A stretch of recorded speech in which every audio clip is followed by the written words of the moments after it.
नमस्कार। आज हम छठ पूजा पर एक खास चर्चा करने वाले हैं। हमारे पास जो जानकारी है वो इस पर्व के कई अलग अलग पहलुओं को सामने रखती है कि ये क्या है, इसका महत्व क्या है, कितने दिन चलता है और हाँ, कैसे मनाया जाता है। हमारा मकसद ये है कि इस जानकारी के जरिए हम छठ पूजा के आप समझिए मूल तत्व और इसके पीछे जो गहरा संदेश है उसको समझ सकें।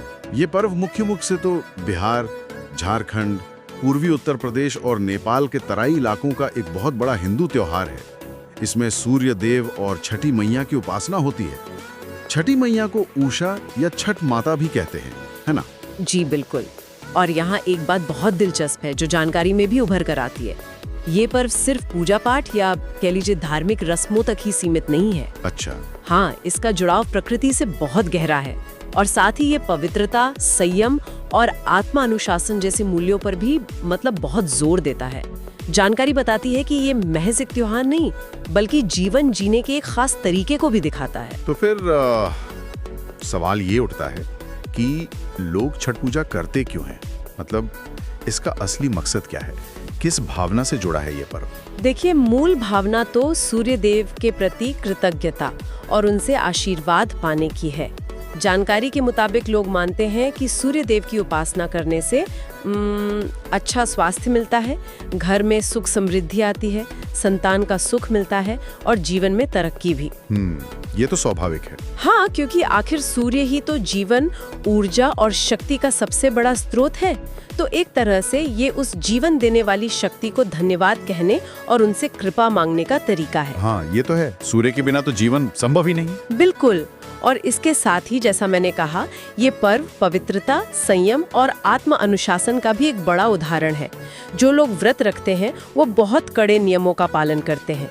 यह नियम उनके गहरे समर्पण और इच्छा शक्ति को दिखाते हैं। अच्छा, एक बात जो मुझे बहुत अनोखी लगी इसमें वो ये कि जानकारी के अनुसार इसमें किसी मूर्ति की पूजा नहीं होती। हाँ, ये बहुत खास बात है।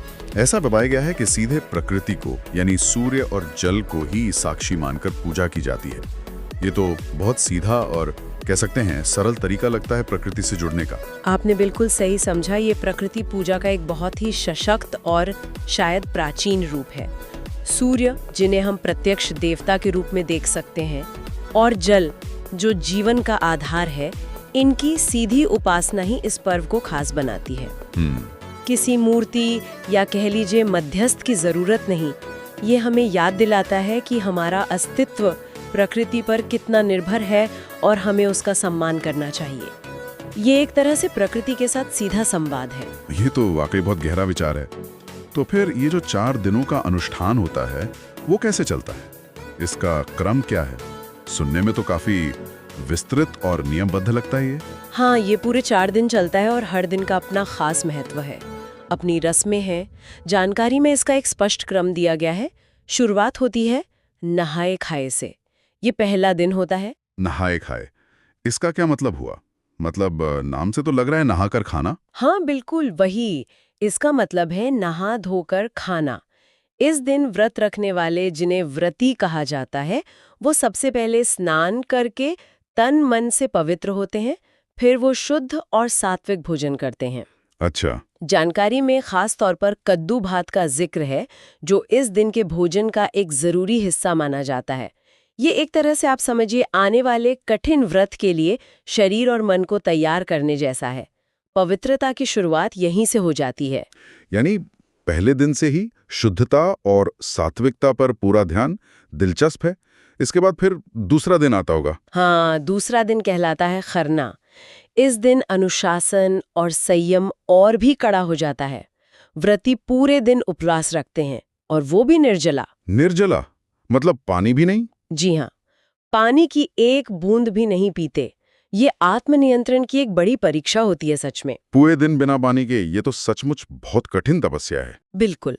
फिर शाम को सूर्यास्त होने के बाद वो गुड़ और चावल से बनी खीर का प्रसाद तैयार करती हैं। इसे रस्याव भी कहते हैं कई जगह। अच्छा, रस्याव। हाँ, पहले ये प्रसाद छठी मैया को अर्पित किया जाता है और फिर व्रती इसी प्रसाद को ग्रहण करके अपना दिन भर का उपवास खोलती हैं। इसके बाद ये प्रसाद परिवार के सदस्यों, रिश्तेदारों और पड़ोसियों में भी बांटा जाता है। ये बांटने का भाव भी बहुत महत्वपूर्ण है इसमें। समझ गया।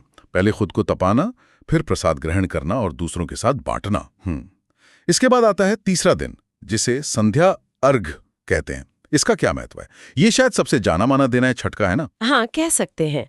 तीसरा दिन इस पर्व का मुख्य आकर्षण होता है। इसे संध्या अर्घ्य यानी शाम का अर्घ्य कहा जाता है। इस दिन व्रती और उनके परिवार के लोग, साथ ही और भी बहुत से श्रद्धालु शाम के समय किसी नदी, तालाब या फिर आजकल स्पेशली बनाए गए घाट पर जमा होते हैं। हाँ, देखा है मैंने। माहौल बहुत भक्तिमय होता है। बिल्कुल। व्रती पानी में खड़े होकर डूबते हुए सूर्य को यानी अस्ताचलगामी सूर्य को अर्घ्य देते हैं। अर्घ्य मतलब क्या? जल चढ़ाना या? हाँ, अर्घ्य का मतलब है आदरपूर्वक कुछ भेंट करना। इसमें आमतौर पर जल और दूध मिलाकर सूर्य को अर्पित किया जाता है। साथ में बांस की टोकरियों में सजे फल और प्रसाद भी होते हैं। ये दृश्य बहुत ही सुंदर और शांति देने वाला होता है सच में। पानी में खड़े होकर ढलते सूरज को अर्घ्य देना, ये प्रकृति के साथ एक गहरा आध्यात्मिक जुड़ाव महसूस कराता है। ये एक तरह से दिन भर की ऊर्जा देने के लिए सूर्य को धन्यवाद कहना है। और फिर इस पर्व का समापन चौथे दिन होता है, उषा अर्घ्य के साथ। जी हाँ, चौथा और आखिरी दिन उषा अर्घ्य कहलाता है, यानी सुबह का अर्घ्य। इस दिन भी सभी लोग, व्रती और श्रद्धालु, सुबह सुबह बल्कि सूर्योदय से भी पहले उसी घाट पर फिर से इकट्ठा होते हैं। अच्छा, सूर्योदय से पहले ही? हाँ, अंधेरे में ही पहुंच जाते हैं लोग। इस बार वे उगते हुए सूर्य को यानी उदीयमान सूर्य को अर्घ्य देते हैं। ये नई सुबह, नई आशा और जीवन के निरंतर चलते रहने का प्रतीक है। तो एक अर्घ्य डूबते सूर्य को और एक उगते सूर्य को। हाँ। मतलब जीवन के पूरे चक्र का सम्मान। बिल्कुल। उगते सूर्य को अर्घ्य देने के बाद व्रती का कठिन व्रत संपन्न हो जाता है। फिर वे प्रसाद ग्रहण करके अपना उपवास खोलते हैं और ये प्रसाद सभी में बांटा जाता है। इसी के साथ 4 दिनों का ये महापर्व पूरा होता है। इस जानकारी में कुछ और भी छोटी छोटी मगर दिलचस्प बातें बताई गई हैं इन रस्मों से जुड़ी हुई, जैसे कि व्रती इन 4 दिनों में बिना नमक का खाना खाते हैं और लहसुन प्याज रहित यानी पूरी तरह सात्विक भोजन करते हैं। हाँ, ये बातें इस पर्व की सांस्कृतिक गहराई को दिखाती हैं। सात्विक भोजन तन मन की शुद्धि के लिए जरूरी माना जाता है। और प्रसाद चढ़ाने के लिए बांस की बनी टोकरियों का इस्तेमाल होता है। उन्हें डलिया या सूप कहते हैं शायद। हाँ, डलिया या सूप, ये फिर से प्रकृति से जुड़ाव का प्रतीक है। बांस प्राकृतिक रूप से उपलब्ध है और पवित्र भी माना जाता है। और इन डलियों में क्या क्या सजाया जाता है? इनमें तरह तरह के मौसमी फल होते हैं, जैसे केला, गन्ना, नारियल, सिंघाड़ा, हल्दी और अदरक के पौधे भी रखे जाते हैं, हरे। और एक खास चीज होती है ठेकुआ। ठेकुआ, हाँ, इसका नाम तो सुना है। ये मिठाई होती है ना? हाँ, ये गुड़ और आटे से बनी एक पारंपरिक मिठाई है जो छठ पूजा का कह सकते हैं अभिन्न अंग है। ये सब चीजें अर्घ्य के समय सूर्यदेव और छठी मैया को अर्पित की जाती है। और ये भी बताया गया है कि महिलाएं अक्सर इस मौके पर नई साड़ियां पहनकर घाट पर पूजा करती हैं। इससे उत्सव का माहौल और भी बढ़ जाता होगा। निश्चित रूप से। नई साड़ियां पवित्रता, खुशी और उत्सव के प्रति सम्मान को दर्शाती हैं। और एक और महत्वपूर्ण बात जो जानकारी में है वो है लोकगीत और भजन।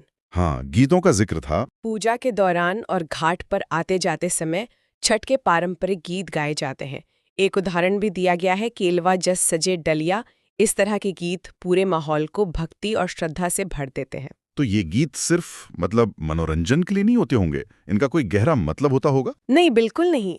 ये लोकगीत इस पर्व की आत्मा है, समझिए। इनमें छठी मैया और सूर्य देव की महिमा होती है, व्रत रखने की कथाएं होती हैं, कई बार सामाजिक संदेश भी होते हैं। ये गीत पीढ़ी दर पीढ़ी इस पर्व की आस्था, कहानियों और सांस्कृतिक मूल्यों को आगे बढ़ाते हैं। ये समुदाय को एक सूत्र में बांधने का काम भी करते हैं। ये सब सुनकर तो लगता है कि ये सिर्फ एक पूजा नहीं, बल्कि एक पूरा सांस्कृतिक और आध्यात्मिक अनुभव है। इतनी सारी रस्में, इतना कठिन अनुशासन, 4 दिनों की तपस्या, प्रकृति की सीधी उपासना, आखिर इन सब का सार क्या निकलता है?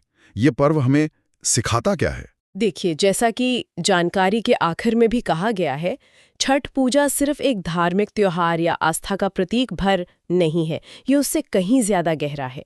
ये असल में प्रकृति, पवित्रता और अनुशासन का एक मिला जुला उत्सव है। ये पर्व लोगों को सच्चाई, संयम और समर्पण का एक बहुत मजबूत संदेश देता है। कैसे? मतलब इन रस्मों से ये संदेश कैसे जुड़ता है? थोड़ा और समझाएंगे? जरूर। सोचिए 4 दिनों का वो कठोर व्रत, जिसमें निर्जला उपवास भी शामिल है। ये हमें आत्मनियंत्रण, इच्छा शक्ति और अनुशासन सिखाता है। आज की भागदौड़ भरी जिंदगी में ये गुण कितने जरूरी हैं, है ना? हाँ, बिल्कुल। फिर सूर्य और जल की सीधी पूजा हमें प्रकृति का सम्मान करना सिखाती है। ये याद दिलाती है कि हम उसी का हिस्सा है और हमें उसके साथ तालमेल बनाकर जीना चाहिए। पवित्रता पर इतना जोर देना, तन की भी और मन की भी, ये हमें सात्विक जीवन जीने की प्रेरणा देता है। मतलब ये कि ये सिर्फ भगवान से कुछ मांगने का पर्व नहीं है, बल्कि खुद को बेहतर बनाने, खुद को अनुशासित करने और प्रकृति के प्रति अपना आभार जताने का भी एक तरीका है। बिल्कुल सही कहा आपने। ये बाहरी शुद्धता के साथ साथ आंतरिक शुद्धता पर भी उतना ही जोर देता है। बिना किसी पुजारी या मूर्ति के सीधे प्रकृति की शक्तियों, सूर्य और जल से जुड़ना, ये इसकी एक बहुत ही खास बात है। ये हमें अपनी जड़ों से, अपने पर्यावरण से जोड़ती है और उसके प्रति हमें ज्यादा जिम्मेदार और जागरूक बनाती है। संक्षेप में कहें तो ये समर्पण, श्रद्धा और आत्मशुद्धि का पर्व है। तो आज हमने छठ पूजा के बारे में इस जानकारी के आधार पर काफी गहराई से समझा। ये 4 दिनों का एक बेहद महत्वपूर्ण पर्व है, खासकर बिहार, झारखंड, पूर्वी यूपी और नेपाल के तराई क्षेत्रों में। सूर्यदेव और छठी मैया की उपासना होती है, लेकिन बिना मूर्ति के सीधे प्रकृति की पूजा। नहाए खाए से शुरू होकर फिर खरना का कठिन निर्जला व्रत, उसके बाद संध्या अर्घ्य में डूबते सूर्य को नमन और अंत में उषा अर्घ्य में उगते सूर्य का वंदन करके व्रत पूरा होता है। जी, और पूरे पर्व के दौरान पवित्रता, सात्विकता, संयम और अनुशासन पर बहुत ज्यादा जोर रहता है। बांस की डलिया, फल, ठेकुआ और छठ के वो लोकगीत, ये सब इसकी सांस्कृतिक पहचान है। हाँ, इस जानकारी से छठ पूजा में समाये हुए गहरे अनुशासन, प्रकृति के प्रति अगाध सम्मान और आत्मसंयम के महत्व की एक स्पष्ट तस्वीर उभरती है। ये महज एक त्योहार नहीं, बल्कि जीवन जीने के कुछ जरूरी मूल्यों का आईना है। अब यहाँ से एक सवाल मन में उठता है, जिस पर हम सब सोच सकते हैं।